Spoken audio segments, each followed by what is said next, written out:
The turkey is in the oven. The table is set for three, and my wife's father is sitting in our kitchen holding her suicide note.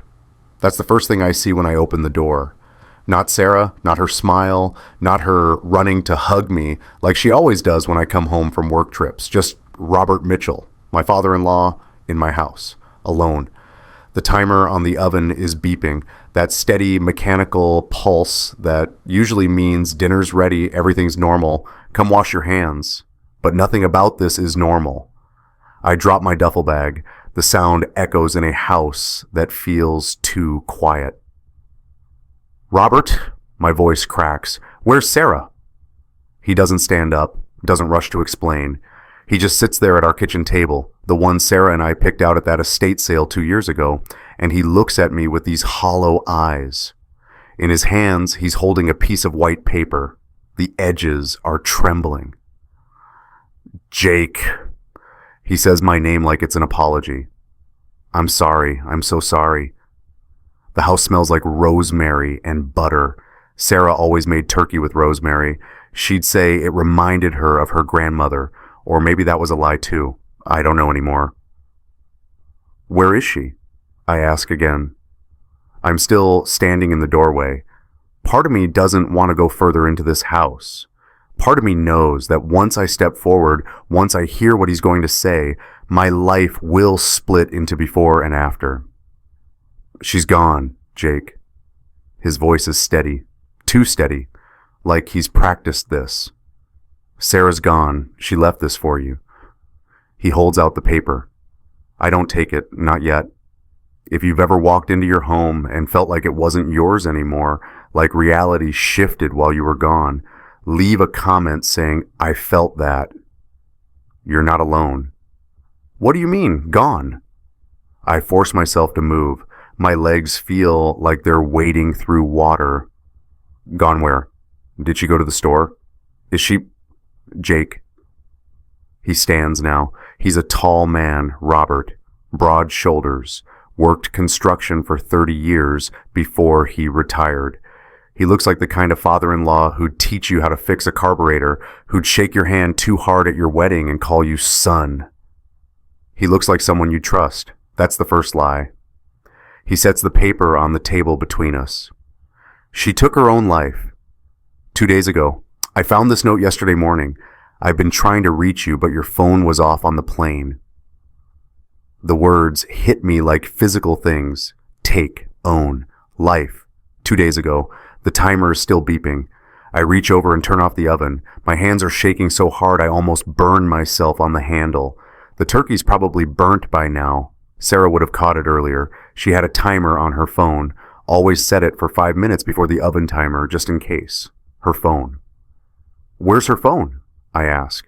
It's a stupid question. Irrelevant. But my brain is trying to hold on to normal things. Where's her phone? Where's her car? Where's her coffee mug, the blue one with the chip on the handle that she refused to throw away? She left it here, Robert says, along with this. He reaches into his pocket and pulls out Sarah's wedding ring. Gold. Simple. We couldn't afford anything fancy when we got married 3 years ago. I was still in grad school. She was working at the library. We had the ceremony in her father's backyard. Robert paid for everything. He sets the ring on the table next to the note. The metal catches the afternoon light coming through the window. The same window where Sarah used to stand in the mornings, drinking her coffee, watching the birds at the feeder she'd hung from the oak tree. I don't understand. I'm staring at the ring, at the note, at Robert's face, which is too composed, too controlled for a man who just lost his daughter. She was fine. We talked 3 days ago. She was excited about Thanksgiving. She was making lists. She was good at hiding it. Robert interrupts. His voice is gentle, almost patronizing. Depression is like that, Jake. People get very good at pretending everything's okay. I finally pick up the note. The paper feels wrong, too thick, too crisp, like it came from a printer, not from the journal Sarah kept on her nightstand. The handwriting looks like hers. Looping, careful capitals. Jake, I'm sorry. I can't do this anymore. Forgive me for what I never told you. I love you. I'm so sorry. Sarah, I read it 3 times. Each time it makes less sense. What I never told you. I look up at Robert. Told me what? What is she talking about? He shakes his head. I don't know. I was hoping you might. But here's the thing. I know Sarah's handwriting. I've seen it on grocery lists, on birthday cards, on post-it notes stuck to the bathroom mirror that say, love you, have a good day. This looks like her writing, but something about it is wrong. The last sentence. I'm so sorry. She wrote, I'm sorry, twice. Sarah hated repeating herself. She was an editor. She'd circle redundancies in red pen and sigh at them like they'd personally offended her. Where? I have to stop and breathe. The room is tilting. Where is she now? I took care of it, Robert says. He puts a hand on my shoulder. His grip is firm, almost too firm. I have a contact at the funeral home, someone discreet. I thought, given the circumstances, we should keep this private for Sarah's dignity. Dignity. He says it like it's a gift he's giving her. You... what? You just... I can't form the sentence. I didn't even get to see her. I didn't get to say goodbye. It's better this way. His voice is soft. Trust me, Jake. You don't want that to be your last memory of her. He reaches for the note, like he's going to take it back, but I pull it away. This piece of paper is the only thing I have left. Even if it doesn't make sense, even if it feels like a lie, my wife is dead. The woman I married. The woman who laughed at my stupid jokes and cried at rom-coms and insisted we adopt that 3-legged cat from the shelter because he deserves a family too. The woman who would wake up in the middle of the night and whisper, I love you, when she thought I was asleep. Gone. Robert is still talking. Something about arrangements, something about Sarah's wishes for cremation, which is strange because she once told me she wanted to be buried under a tree. She said she liked the idea of becoming part of something living, but maybe I'm wrong. Maybe I didn't know her as well as I thought. I'll handle the police, Robert says. The paperwork, everything. You don't need to worry about any of it. We take care of our own, Jake. That's what family does. We take care of our own. He says it like it's comforting, like it's a motto. But something about the way he says it makes my skin crawl. I look around the kitchen. The table is set for 3. 3 plates, 3 napkins, 3 wine glasses. Who is the third place setting for? I ask. Robert follows my gaze. Oh, Sarah set that before... He pauses. I suppose it was for you. She was expecting you home tonight, wasn't she? Yeah, but you said 2 days ago. Right. He nods. She must have set the table before. You know how she was, always preparing ahead. I do know how she was. She planned everything, grocery lists color-coded by aisle, bills paid exactly 1 week before they were due. Calendar on the fridge with every appointment written in different colored markers. But she wouldn't set the table 2 days early. Food would get dusty. She hated that. I walk over to the table. On one of the plates, there's a napkin folded into a swan. Sarah learned how to do that from a YouTube video. She thought it was fun. Fancy. Next to the plate is her coffee mug. The blue one. The one with the chip. I touch the ceramic. It's warm. Not hot. Not cold. Warm. Like someone was just drinking from it. Like Sarah was just here. The coffee, I say. My voice sounds far away. Her mug is still warm. Robert looks at it. For just a second, maybe I'm imagining it, his expression flickers, something between annoyance and calculation. Then it's gone. He's sympathetic father-in-law again. I made myself some coffee this morning, he says. I've been here since yesterday trying to put things in order. I must have used her mug by accident. Habit, I suppose. It's a reasonable explanation. It makes sense. But Robert drinks his coffee black.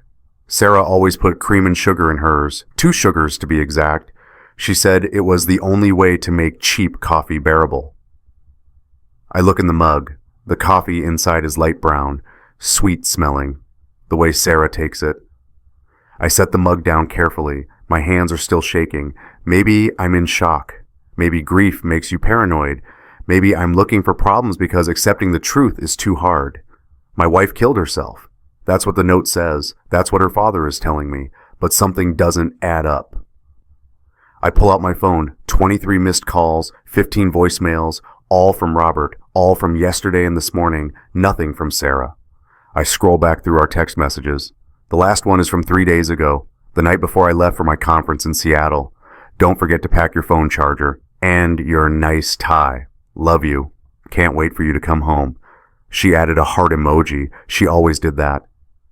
I need to call someone. I say, her friends. Someone must have known. Jake. Robert's voice is firmer now. I understand this is difficult, but we need to think about Sarah's reputation. If word gets out that she... He can't even say the words. People talk. People judge. Is that what you want for her memory? I want the truth, I snap. I want to know what happened to my wife. I just told you what happened. You told me she left a note. You told me she's dead, but you haven't told me how, or where, or why I wasn't called immediately, or why you're sitting in my kitchen drinking coffee from her mug while my wife's body is... Where? Where is she, Robert? He stands up, all 6'2" of him. In the 3 years I've known Robert Mitchell, I've never seen him angry. He's always calm, always measured, always in control. He's in control now. I'm trying to protect you, he says quietly. I'm trying to protect both of you, but if you want details, fine. She hanged herself in the garage. I found her when I stopped by to drop off the cranberry sauce she asked me to bring for Thanksgiving. The garage. Our garage. Where we park the car, where I keep my tools, where Sarah hung her bike from the ceiling because she was training for a charity ride. Was past tense. I need to see, I say. See what? The garage. I need to see where... I already cleaned it up. His voice is flat. I wasn't going to make you come home to that. Of course he did. Of course he cleaned up the scene. Of course he took care of everything, because Robert takes care of his own. But here's what I'm realizing, standing in my kitchen with my father-in-law, blocking the light from the window, I don't know if I believe him. The note feels wrong. The timing feels wrong. The coffee in Sarah's mug, the mug Robert says he used by accident, but it has cream and sugar the way Sarah drinks it, that feels wrong too. And the way he's looking at me right now, like he's waiting to see if I'm going to accept his story or push back, that feels wrong most of all. I think you should go, I say. He blinks. Jake, I'm staying to help. I need to be alone, please. For a long moment, we just stare at each other.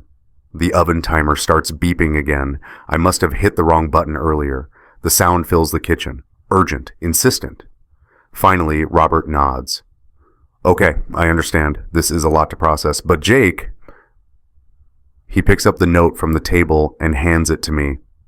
Don't do anything rash. Don't call the police. Don't make this harder than it needs to be. Let me handle it. For Sarah. He leaves. I hear his truck start in the driveway.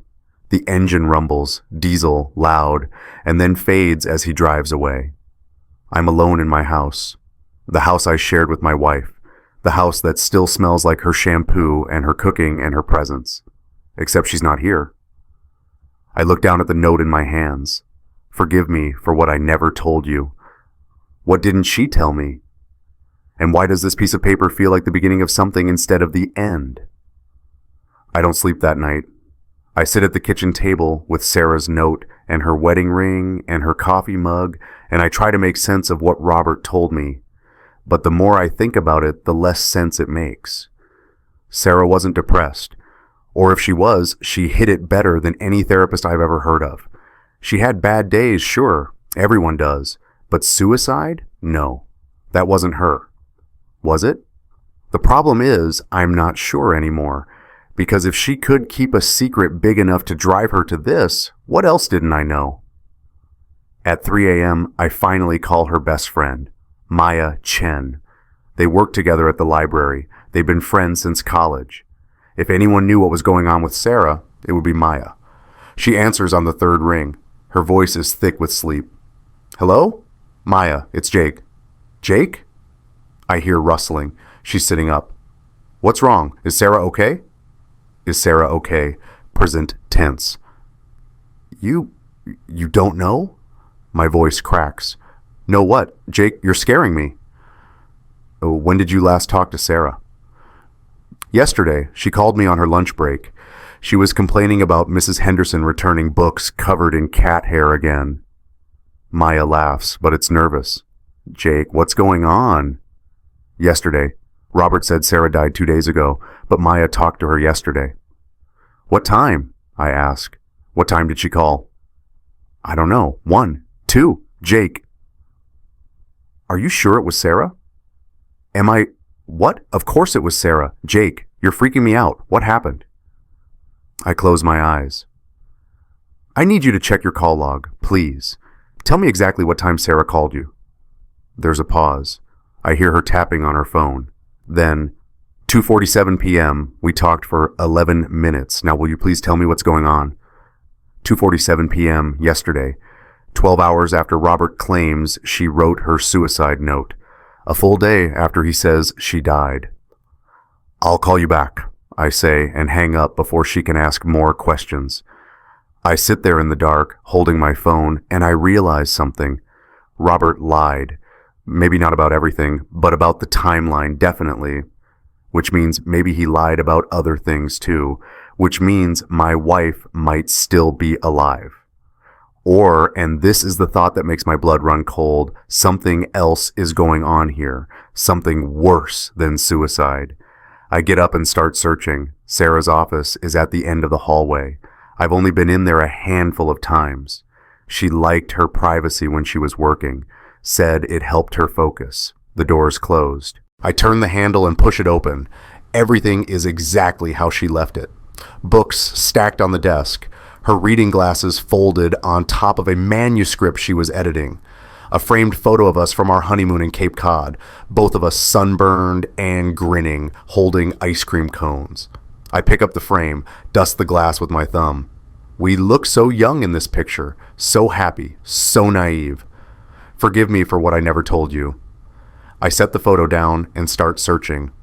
The desk has 3 drawers. The top 2 open easily. Office supplies, old receipts, a half-eaten bag of dark chocolate almonds, Sarah's favorite writing snack. The bottom drawer doesn't open. I pull harder. Locked. Why would Sarah lock a drawer in her own office? In our house? I look around for a key, check the top of the bookshelf, the pencil cup, under the desk mat. Nothing. So I force it. I grab a letter opener from the top drawer and jam it into the lock mechanism. It takes 3 tries and I definitely break something, but eventually the drawer pops open. Inside is a manila envelope, thick, heavy, the kind you use for important documents. On the front, in Sarah's handwriting, to Jake, if anything happens.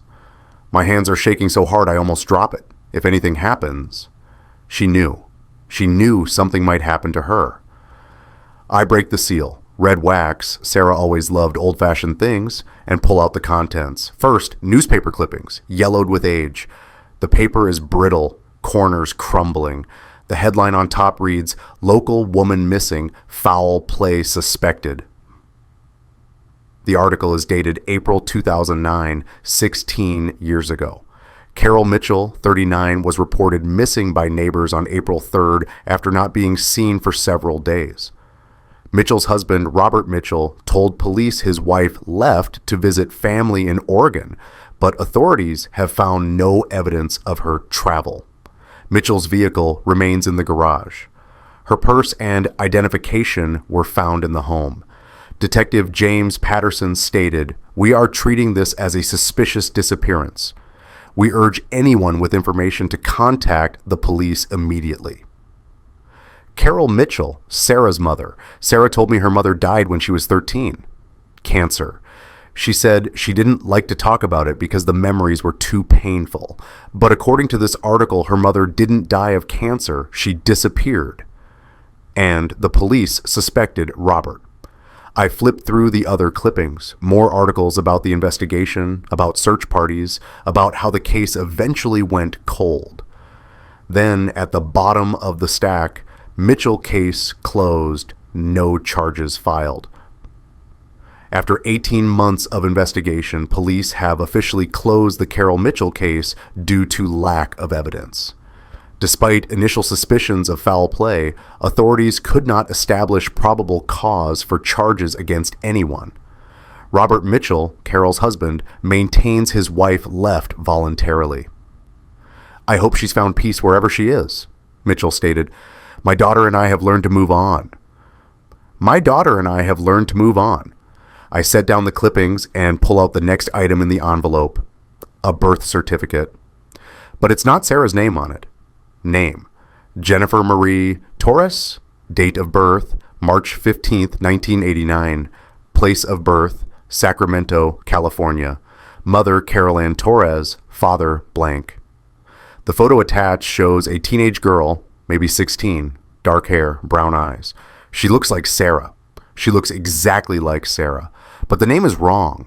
And the birth year, Sarah told me she was born in 1991. That would make her 34. But this birth certificate says 1989. 36. Who is Jennifer Torres? And why does she have Sarah's face?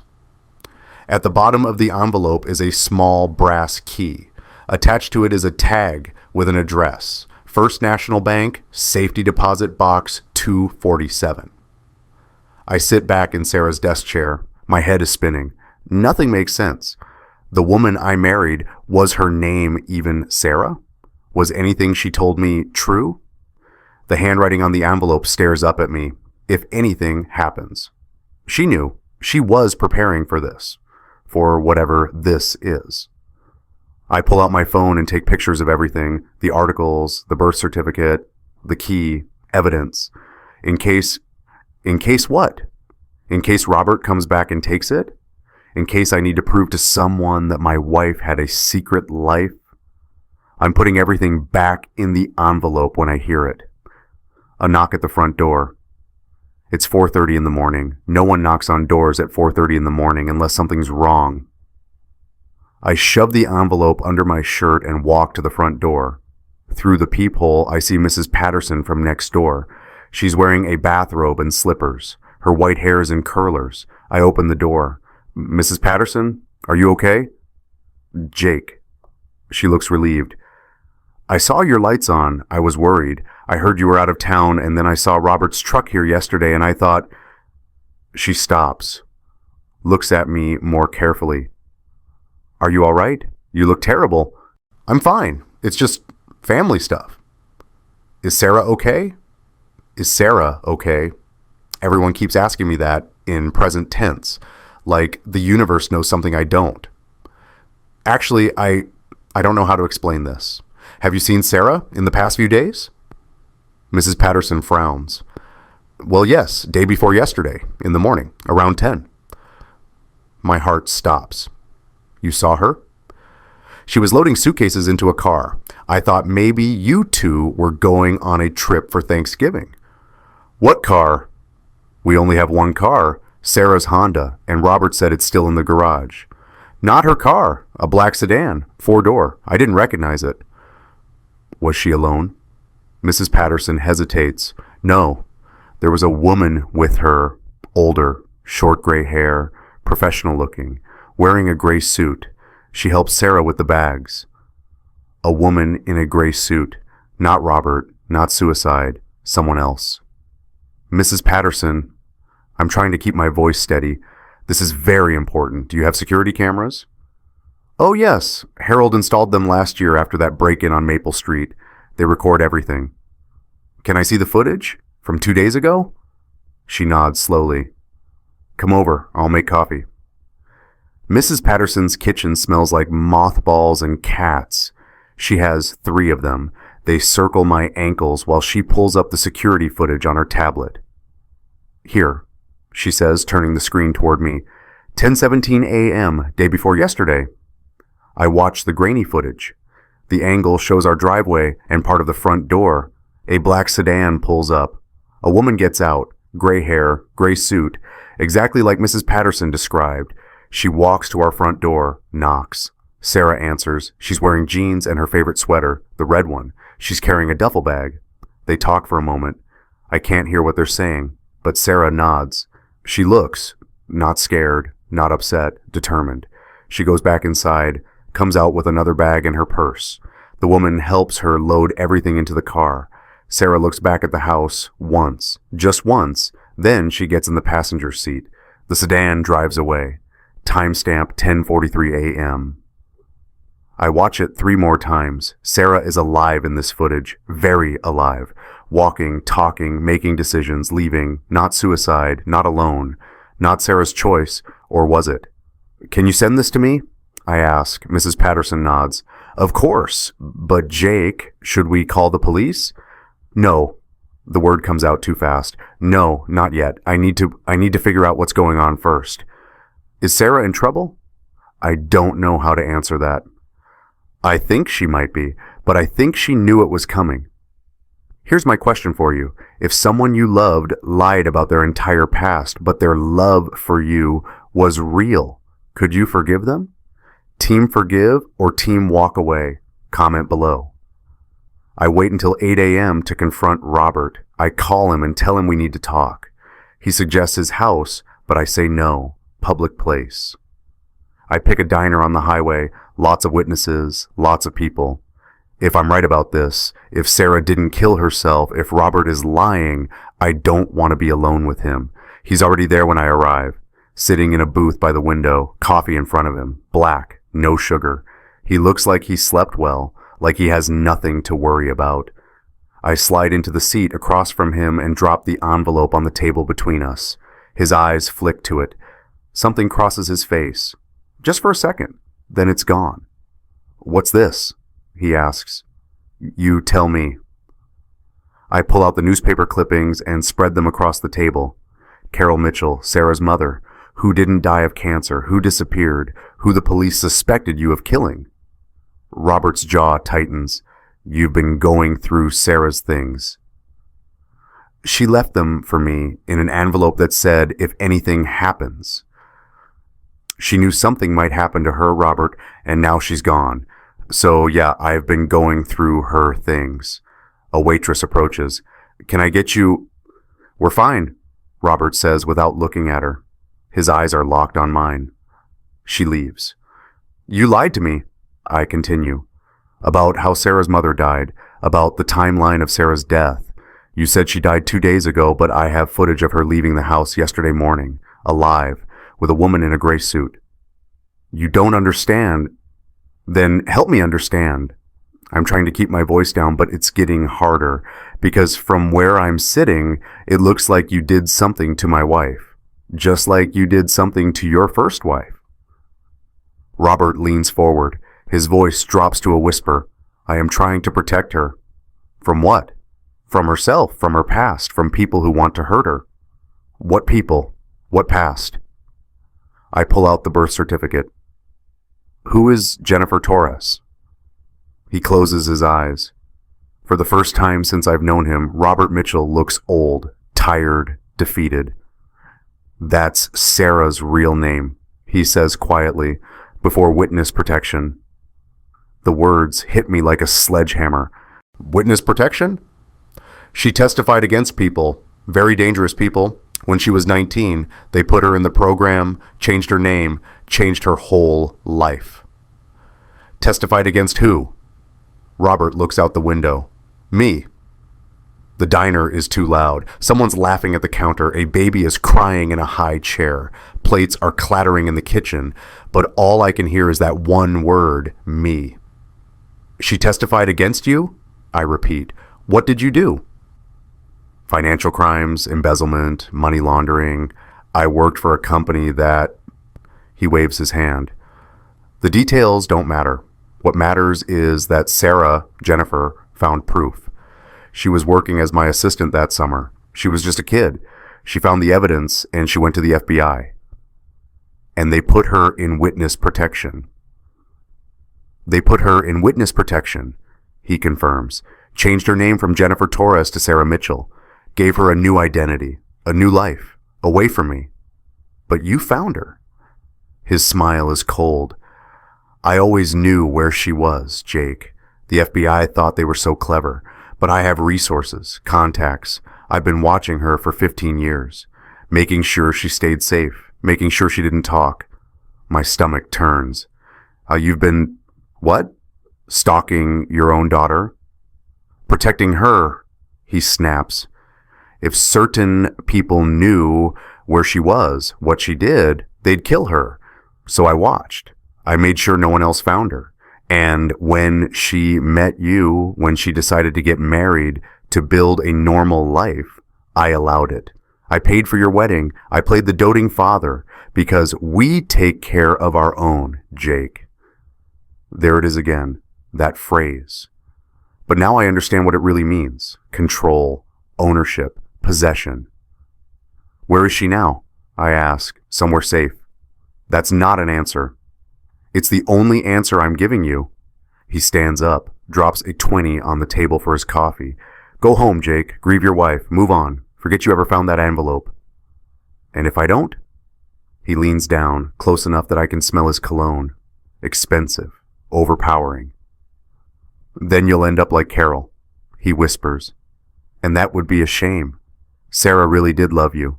It would break her heart if something happened to you. He leaves. I sit there in the booth, my hands shaking, and I realize something. Sarah didn't leave me a note. She left me a trail. The envelope, the clippings, the birth certificate, the key. She wanted me to find the truth. She wanted me to follow. So that's what I'm going to do. The bank opens at 9 a.m. I'm waiting in the parking lot when they unlock the doors. Safety deposit box 247. I have the key. I have my ID. The woman at the counter checks both and leads me to a small private room. Take as much time as you need, she says, and leaves me alone with the box. I open it. Inside, more envelopes, more documents, a USB drive, and photos. The first photo is of a teenage girl with dark hair and brown eyes. Jennifer, Sarah. She looks about 17. She's smiling, but it doesn't reach her eyes. Behind her is a woman, tall, blonde, smiling the same fake smile. I turn the photo over, handwriting on the back. Me and Mom, 6 months before. Before what? Before Carol disappeared? The next photo, Sarah, Jennifer, wearing a cap and gown, high school graduation. She's alone in this one. No family, no friends. Just her and a diploma. More photos. Sarah in college. Sarah at her first apartment. Sarah at the library where she worked. And then a photo of us. Our first date. We went to a coffee shop. I remember because Sarah spilled her latte and laughed so hard she couldn't breathe.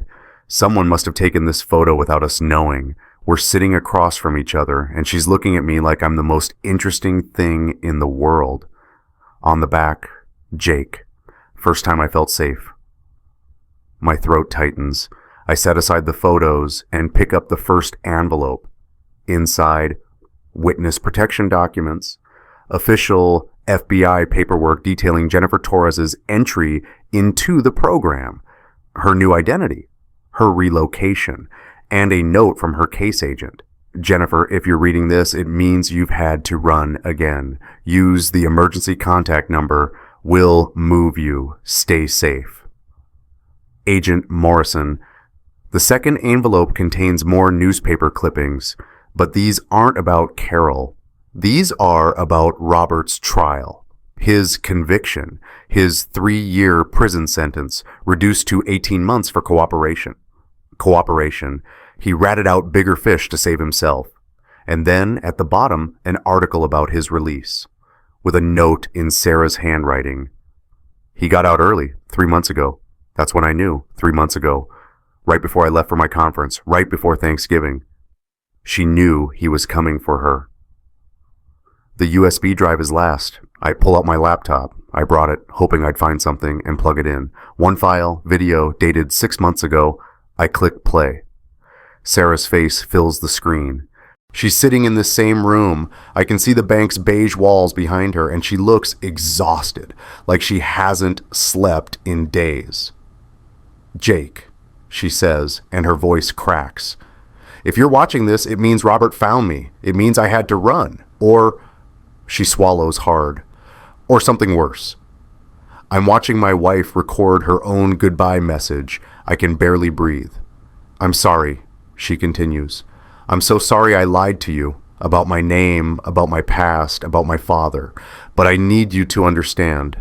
Loving you was the first real thing in my life. She wipes her eyes, tries to smile, fails.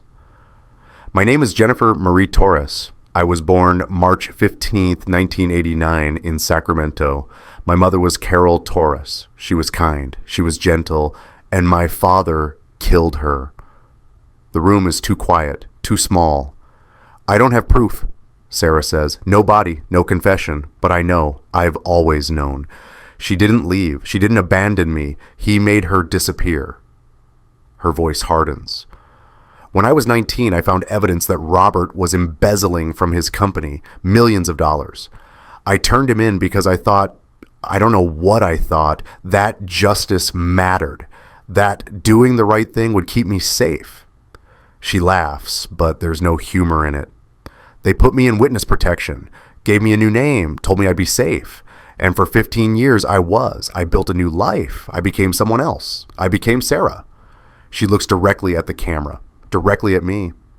Then I met you. And for the first time since I was 13 years old, I felt like I could be myself. Not Jennifer, who watched her mother vanish. Not Sarah, the fake identity. Just me, the person I was supposed to be. A tear rolls down her cheek. You asked me once what I was grateful for. Remember? Our first Thanksgiving. You made that terrible dry turkey and burnt the stuffing, and we ordered pizza instead. She's smiling now, even through the tears. You asked what I was grateful for, and I said you. You laughed. You thought I was being cheesy. I remember. I do remember. It was one of the best nights of my life. But Jake, I meant it. You were the first person who didn't want something from me, who didn't want me to be anyone other than who I was. Even though I was lying about everything, my name, my age, my history, the person I was with you, that was real. She leans closer to the camera. Robert got out of prison 3 months ago.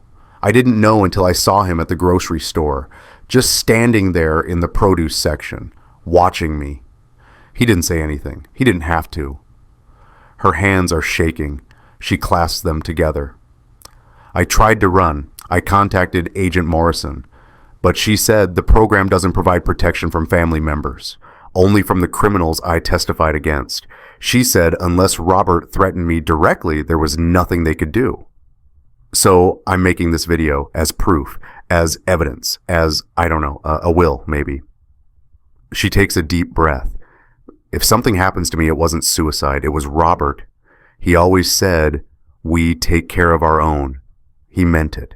His version of taking care of me is making sure I never talk, making sure I never tell anyone what I saw, what I know.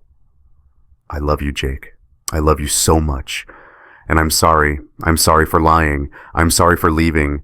But loving me might destroy you. She reaches toward the camera. Her hand hovers over the keyboard. Don't look for me. Don't confront him. Just live your life. Be happy. Remember me as Sarah, the woman who loved you, not Jennifer, not the girl who couldn't save her mother. The video ends. I sit there in the sterile bank room, staring at the black screen, and I realize she thinks she's protecting me by running, by disappearing, by letting me believe she's dead. But she's wrong, because I'm not going to let Robert win. I'm not going to let him take her from me the way he took her mother. I'm going to find her, and I'm going to bring her home. The number on the witness protection documents is 17 years old. I don't know if it still works. I don't know if Agent Morrison is even still with the FBI, but I call it anyway. It rings 4 times.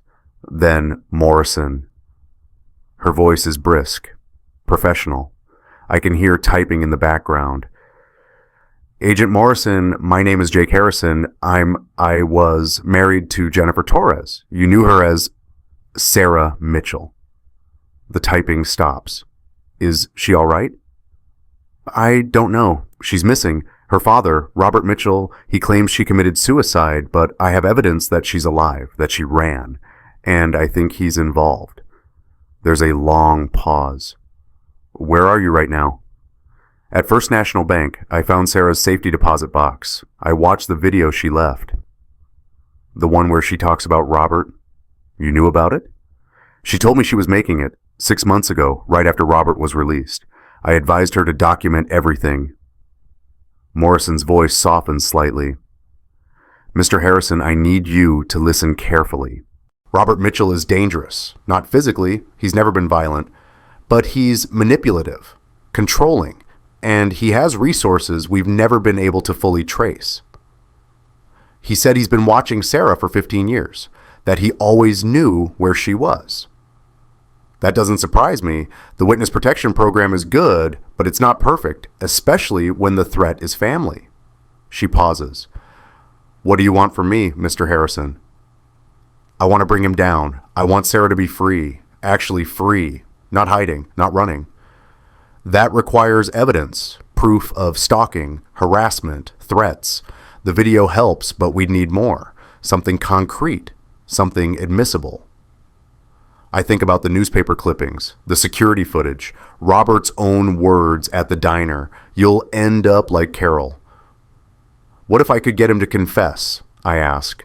What if I could record him threatening me, admitting to surveillance, admitting to whatever happened to Carol?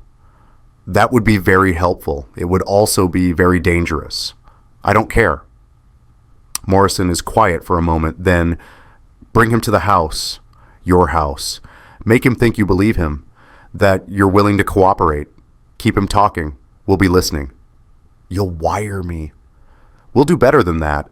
We'll be outside, in a van. If things go wrong, we come in. But Mr. Harrison, her voice goes hard. Do not be a hero. Do not confront him about Carol. Do not push him into violence. Just get him talking about Sarah, about his surveillance, about the control. That's enough for stalking charges. That's enough to violate his parole. And if he confesses to more, then we'll have him for more. But that's not your job. Your job is to stay safe. Can you do that? Not revenge, not justice, just truth. Yeah, I say, I can do that. I call Robert from the bank parking lot. My hands are steadier now. I have a plan. I have backup. I have purpose. He answers on the first ring. Jake. You were right, I say. The lie tastes bitter.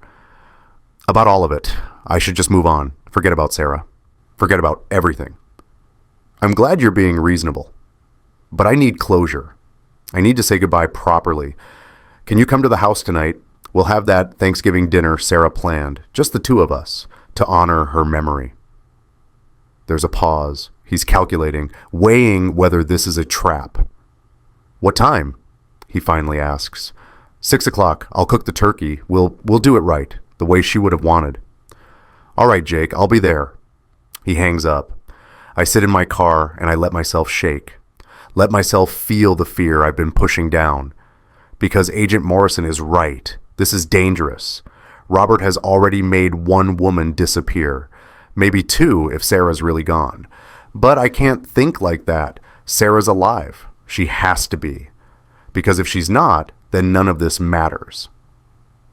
I drive home and I start cooking. The turkey goes in the oven at 3 o'clock. I set the timer properly this time. No mistakes. Everything has to look normal. Grateful. Submissive. Agent Morrison arrives at 4:30 with 2 other agents. They park their surveillance van 3 houses down. Morrison comes to the door alone, wearing jeans and a windbreaker. She could be anyone, a neighbor, a friend. She hands me a small device. This goes under your shirt, right over your sternum. It'll pick up everything within 15 feet. I lift my shirt and she tapes the microphone to my chest. It's smaller than I expected, about the size of a quarter. We'll hear everything, she says. If he threatens you, if he makes any move toward violence, we come in. but try to keep him talking, get him comfortable, get him confident. Confident men confess. What if he doesn't say anything incriminating? Then we have a nice Thanksgiving dinner and we go back to the drawing board. She meets my eyes. But I don't think he'll be able to resist. Men like Robert, they need you to know how smart they are, how much control they have. Use that. She leaves. I'm alone in my house with a wire taped to my chest and a turkey in the oven and a father-in-law on his way who might have killed his wife and is definitely stalking his daughter. The timer beeps. The turkey needs basting. I open the oven. The smell of rosemary fills the kitchen. Sarah's recipe, Sarah's ritual. God, I miss her. The doorbell rings at exactly 6 o'clock. Robert is punctual. Always has been. I open the door. He's wearing a button-down shirt and slacks. He's carrying a bottle of wine. He looks like the perfect guest, the perfect father-in-law. Jake, he hands me the wine. Thank you for this, for honoring Sarah properly. Come in. He steps inside, looks around. Smells good. You followed her recipe? Best I could. We walk to the kitchen. The table is set for 2 now. No third place setting. No mystery guest. Just us. Robert sits down. I pour him wine. I pour myself water. I need to stay sharp. To Sarah, he says, raising his glass. To Sarah, I echo. We drink. Well, he drinks. I pretend to. The timer goes off. I pull the turkey from the oven. It's perfect. Golden brown. Crispy skin. Sarah would be proud. Or maybe she'd be horrified that I'm using her recipe to trap her father. I carve the turkey in silence. Serve us both. Sit down across from Robert. This is nice, he says. Peaceful. Just family. We take care of our own, I say quietly. He smiles. Exactly. I'm glad you understand now, Jake. Sarah would want us to stick together. Tell me about her, I say. About Jennifer, the real her, before witness protection, before all the lies. Robert cuts his turkey, chews slowly, thinking. She was a difficult child, he finally says. Stubborn, always questioning things, always poking her nose where it didn't belong. Like your financial records. His fork pauses halfway to his mouth. She told you about that. The video, she left a video. Of course she did. He sets down his fork. Jennifer always was thorough. Gets that from me, I suppose. She said you killed her mother. The words hang in the air between us. The kitchen is too quiet. I can hear the furnace humming, the refrigerator cycling, my own heartbeat. Robert doesn't react, doesn't flinch. He just reaches for his wine and takes a long drink. Carol was weak, he says finally. She was going to leave me, take Jennifer, ruin everything I'd built. I couldn't allow that. My blood runs cold. So you killed her? I made her disappear. He says it so casually, like he's discussing the weather. It's actually quite easy if you know what you're doing. Everyone assumes murder is complicated. It's not. It's just commitment. I think about the wire taped to my chest, about Agent Morrison listening to every word, about the case that's being built with each sentence Robert speaks. And Jennifer found out? I ask. Not about Carol, not then, but she found the money, the offshore accounts, the embezzlement, and she did what weak people do. She ran to the authorities. His voice hardens. My own daughter betrayed me. So you've been watching her for 15 years, making sure she stays quiet. Making sure she stays alive. He corrects. The people I worked for, the ones Jennifer's testimony helped convict, they'd kill her if they knew where she was. So yes, I watched. I tracked her. I made sure no one else found her. That's not protection, Robert. That's control. He smiles. It doesn't reach his eyes. What's the difference? The question hangs between us. I think about Sarah's video, about her saying the same thing. His version of taking care of me is making sure I never talk. Where is she now? I ask. Somewhere I can't reach her. She's smarter than I gave her credit for. She saw me at the grocery store 3 months ago, and she knew. She started planning her escape. The woman in the gray suit, who was she? FBI, probably. Morrison, if I had to guess. Jennifer must have convinced them to relocate her again. New name, new city, new life. He picks up his wine glass, studies it. She's good at that, starting over, running away, just like her mother tried to. But Carol didn't get away. No, Carol didn't have the FBI helping her. I've never realized someone could be so calm while confessing to murder, but Robert just sits there, eating turkey, drinking wine, talking about killing his wife like it's a minor inconvenience. You said I'd end up like Carol, I say, if I didn't let this go. I did say that, didn't I? He sets down his glass, looks at me, really looks at me. The truth is, Jake, I like you. You're a good man. You made Jennifer happy. You gave her something I never could. Normalcy, peace, love. Then let her go. I have let her go. She's free now. Free from me, free from you, free from everyone. But she's not free, I say. She's hiding. She's running. She'll spend the rest of her life looking over her shoulder. Better than the alternative. Which is? Robert leans back in his chair. Me finding her, and this time not being so lenient. The threat is clear, unmistakable. I can almost feel Agent Morrison tensing in the van 3 houses down. You're going to keep stalking her, I say, for the rest of her life, the rest of your life. You're never going to let her be free. She should have thought of that before she betrayed me. His voice is cold now, empty. You think you won, Jake? You think you're protecting her by having this conversation, by recording me? My heart stops. He knows. Oh yes. He smiles. I know about the wire. I know about the FBI van. Did you really think I'd just walk into this? He stands up. I stand up. My hand moves toward my phone. I wouldn't, Robert says, because here's what's going to happen. I'm going to walk out of here. You're going to give that recording to the FBI. They're going to arrest me. I'll be charged with stalking, maybe making terroristic threats. I'll get, what, 2 years? 3? I'm 61 years old, Jake. I can do 3 years. They'll charge you for Carol. With what evidence? A body they never found, speculation, my own words, which any lawyer will argue were hypothetical, rhetorical. He shakes his head. They couldn't prove anything 15 years ago. They can't prove anything now. He's right, and he knows he's right, and he wants me to know that he knows. But here's what you need to understand, Robert continues. His voice drops, becomes almost gentle. When I get out, and I will get out, I will find Jennifer. And when I do, she won't run again. The threat is clear. The promise is clear. That's when I hear it. The front door opening, footsteps, Morrison's voice. Robert Mitchell, FBI. Put your hands where I can see them. Robert doesn't move. He just looks at me and says, Sarah will never be free. Neither will you. 2 agents enter the kitchen, guns drawn, Morrison behind them. Robert Mitchell, you're under arrest for violation of parole, stalking, and making terroristic threats.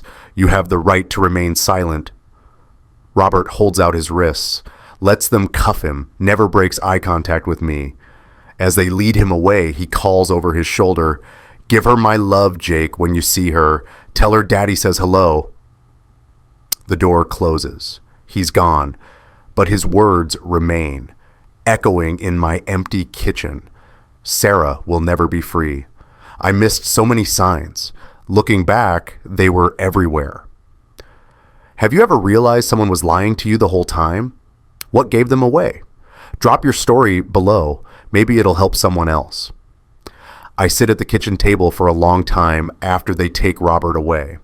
Agent Morrison stays, makes me tea, tells me I did well, that the recording is solid, that Robert's violation of parole alone is enough to send him back to prison. What about Carol? I ask. Can you charge him for her murder? Morrison's face is sympathetic.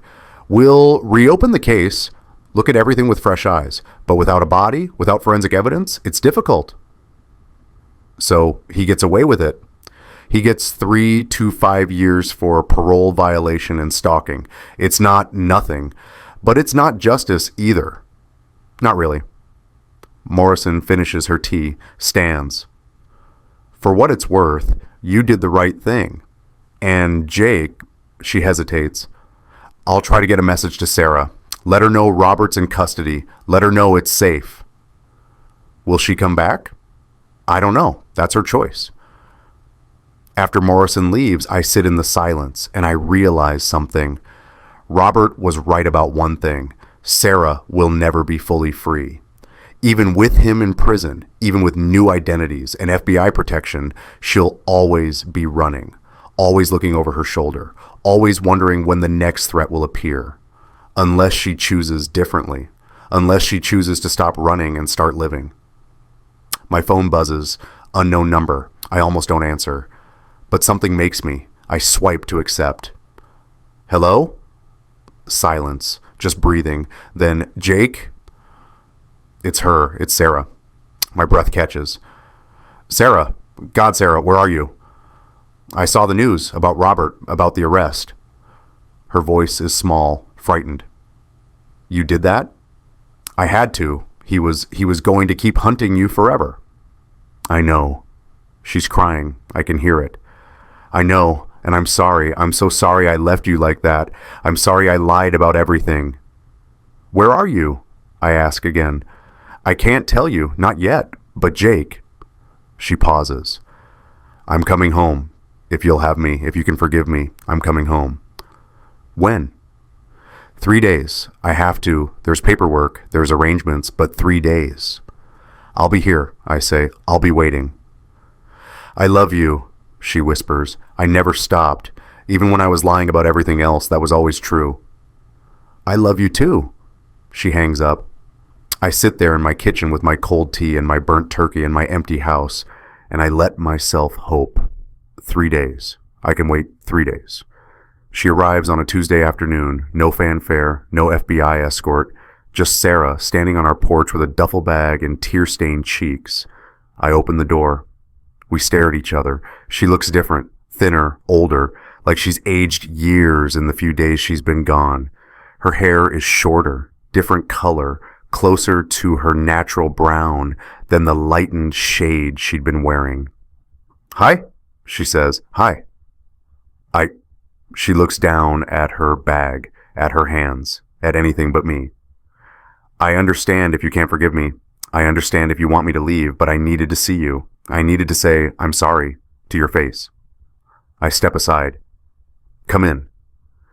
She hesitates, like she's afraid to cross the threshold, like she's afraid this is a trap. Please, I say. She steps inside, sets down her bag, looks around our living room like she's seeing it for the first time, or maybe the last time. The house looks the same, she says. It's been 4 days. Feels longer. She wraps her arms around herself. Jake, I need you to understand. Your real name is Jennifer Torres. You were born March 15th, 1989. Your mother disappeared when you were 13. Your father killed her. You testified against him when you were 19 for financial crimes. The FBI put you in witness protection. You've been running ever since. She stares at me. You know everything. I found the envelope, the safety deposit box, the video. Then you know why I left, why I lied. I do. I take a step toward her.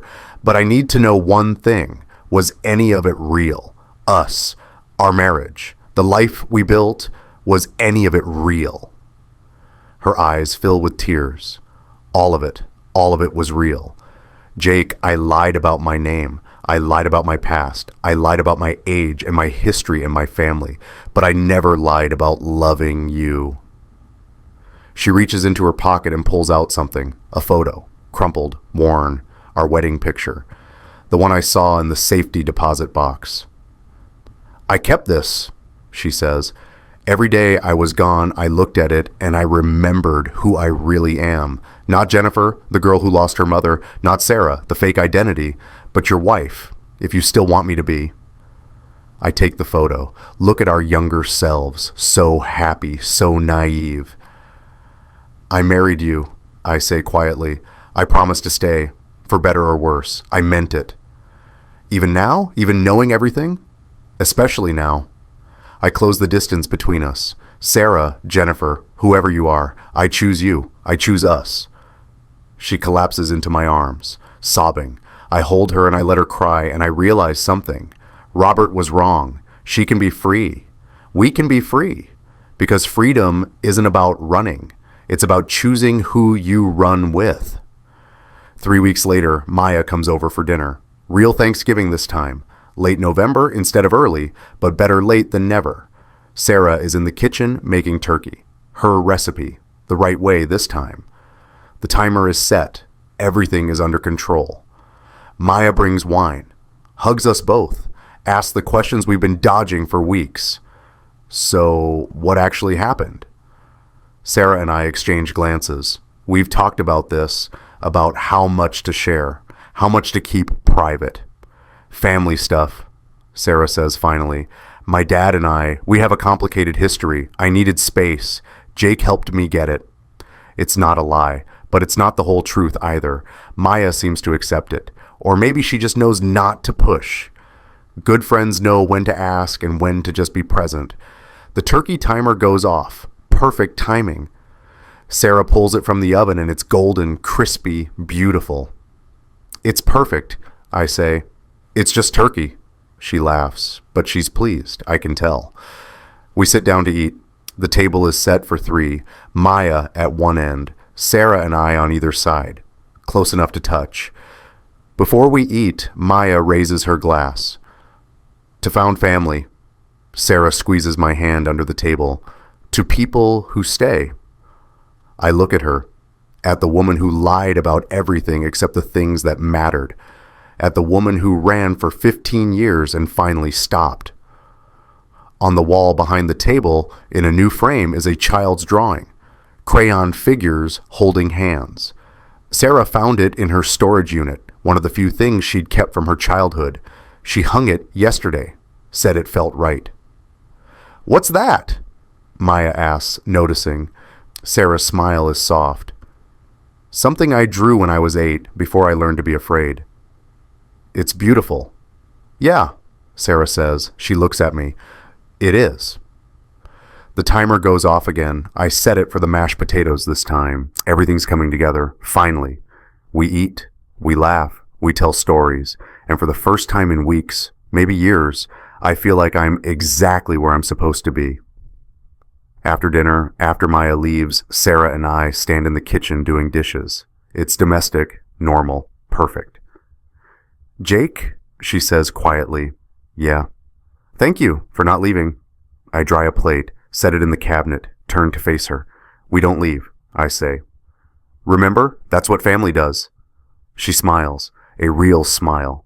The first genuine one I've seen since all this started. We don't leave, she repeats. Your version, not his. Our version, I correct. She kisses me, gentle, tentative. Like she's afraid I might pull away. I don't pull away. When we finally break apart, she whispers, I love you, Jake Harrison. I love you too, Sarah. I pause. Or Jennifer. Or whoever you want to be. Just yours, she says. I want to be just yours. The sun sets through our kitchen window. The same golden light. But everything is different now. The man I thought was a caring father-in-law is in prison. The woman I thought I knew has a dozen different names. The life I thought we were building was constructed on lies. But here's what's true. Sarah is real. Her love is real. Her choice to come back, that's real too. We don't have all the answers. Robert's trial for Carol's murder is ongoing. The FBI is still building their case. Sarah has to testify again, relive everything, face the man who killed her mother and stalked her for 15 years. It won't be easy. Nothing about this is easy, but we're not running anymore. We're not hiding. We're standing still, together. What does family mean to you? Share your story below. Maya raises her glass one more time before she leaves. To new traditions. To new traditions, we echo. After the door closes, Sarah picks up the child's drawing from the wall, studies it, traces the crayon lines with her finger. I drew this the day before my mom disappeared, she says quietly. I remember thinking, this is what I want, a family that holds hands, a family that stays together. You have it now, I tell her. She looks up at me. Do I? Yeah, you do. She hangs the drawing back on the wall, carefully, like it's precious, like it's proof. The timer beeps one last time. I'd set it for the pie, apple, Sarah's favorite. I pull it from the oven. The crust is golden, perfect. Everything's ready, I say. Sarah takes my hand. Her grip is warm, solid, real. No, she says, looking around our kitchen, at the table set for 3, at the drawing on the wall, at me. Everything's just beginning. We sit down together, the pie between us, steam rising, the smell of cinnamon and apples filling the air. She cuts us each a slice, takes a bite, smiles. Perfect, she says, just like you planned. Better than I planned. She reaches across the table, takes my hand. I planned to survive, but this... She gestures at everything, the food, the house, us. This is living. Outside, the last light of day fades. Inside, we're warm, we're safe, we're home. We don't leave, not anymore. Not when it's real, not when it's a choice.